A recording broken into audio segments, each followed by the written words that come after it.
আমি কয়েকদিন আগে বলেছিলাম যে 17 তারিখ থেকে আমাদের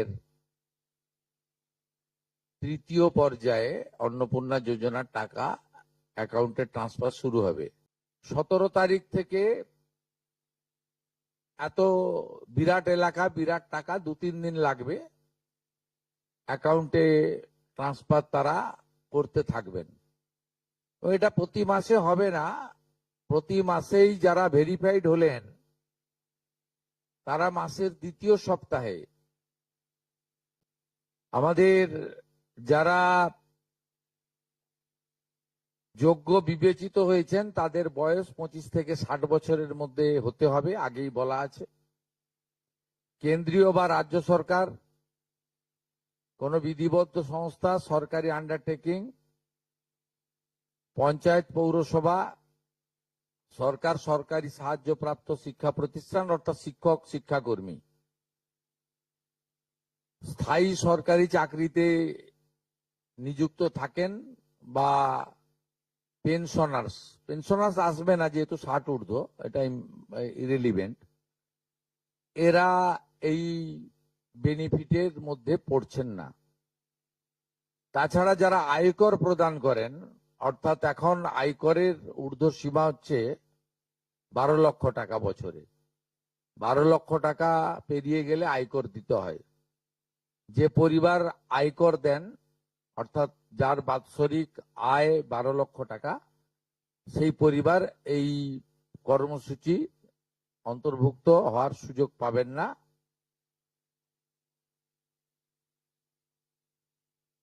এবং যে মহিলা নিজে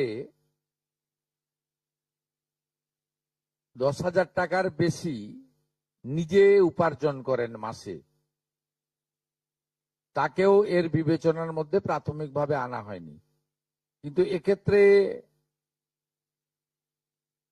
যারা ক্যাজুয়াল, কন্ট্রাকচুয়াল, মানে বাড়ির পুরুষ মানুষরা, তাদের বাড়ির পরিবারের স্ত্রী বা অন্যরা বিবেচিত হবেন।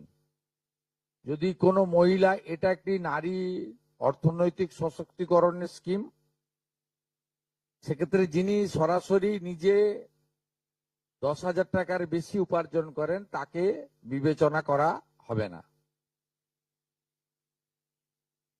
25 থেকে 60-এর মধ্যে যারা 3,000 টাকার কম ভাতা পান, ধরুন উইডো পেনশন 1,500 টাকা এই মাস থেকে হয়েছে, গত মাস পর্যন্ত ছিল 1,000 টাকা, তাদেরকে হায়ারটা দেওয়া হচ্ছে, 3,000 টাকাটাই দেওয়া হচ্ছে অন্নপূর্ণা যোজনাতে। এই ধরনের যত স্কিম 25 থেকে 60 মহিলাদের রয়েছে, যারা 3,000 টাকার কম পান বিভিন্ন ভাতা, তাদেরকে 3,000 টাকার অন্নপূর্ণা যোজনার ভাতাটাই দেওয়া হচ্ছে। এক্ষেত্রে দুটি ক্ষেত্রে আমরা শিথিল করছি। একটা হচ্ছে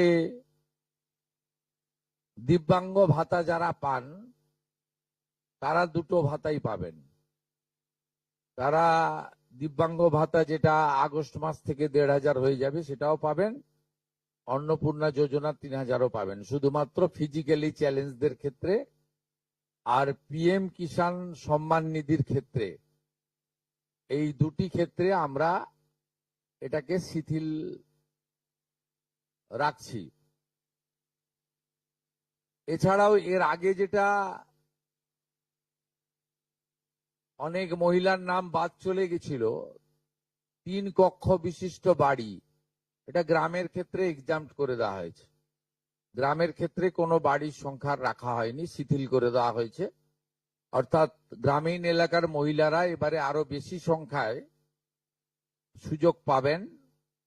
তাদের ক্ষেত্রে, গ্রামীণ ক্ষেত্রে 3 কক্ষ বিশিষ্ট বাড়ি, যেটা জুলাই মাসে ওই ক্রাইটেরিয়াটা থাকার কারণে অনেকে বঞ্চিত হয়েছেন, এবারে আর বঞ্চিত তারা হচ্ছেন না।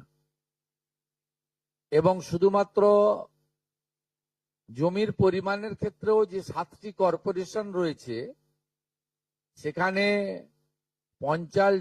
শুধুমাত্র 50 ডেসিমেলের বেশি জমির মালিকানা যারা কর্পোরেশন এলাকা, কলকাতা হাওড়া কর্পোরেশন এলাকা 7টি, পৌর এলাকা এবং গ্রামীণ এলাকাতে ছাড় দেওয়া হয়েছে জমির পরিমাণের ক্ষেত্রে।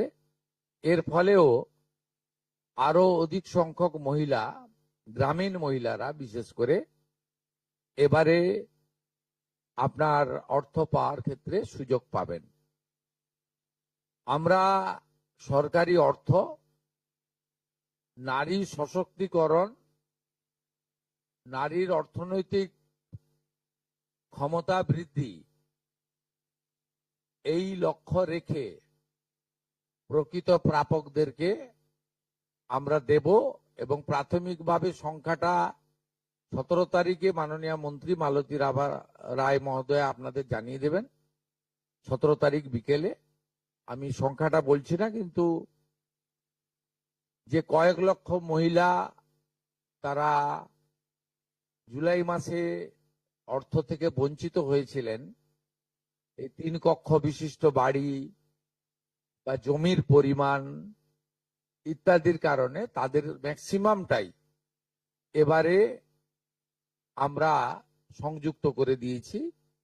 তাই আমি বিশ্বাস করি যে আগস্ট মাসে প্রদেয় অর্থে 100% না হলেও 99% প্রকৃত প্রাপকদের হাতে আমরা পৌঁছে দিতে পারবো।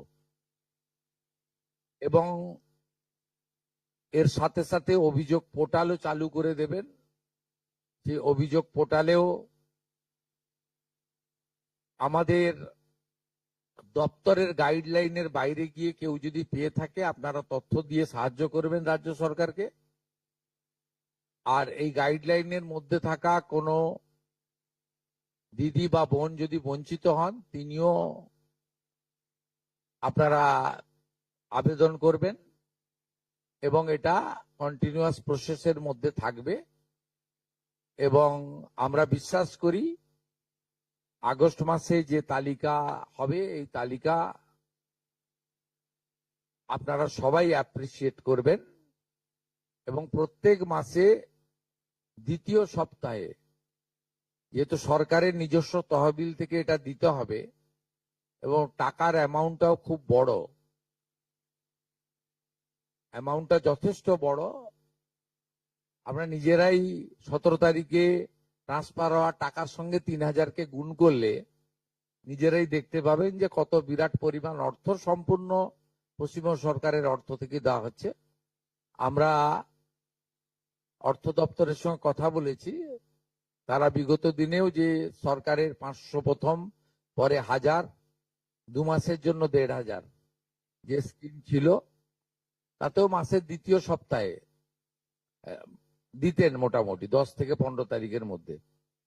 এক্ষেত্রেও প্রত্যেক মাসে 10 থেকে 15 তারিখের মধ্যে যারা বৈধ প্রাপক হিসেবে চিহ্নিত হলেন তারা পেয়ে যাবেন।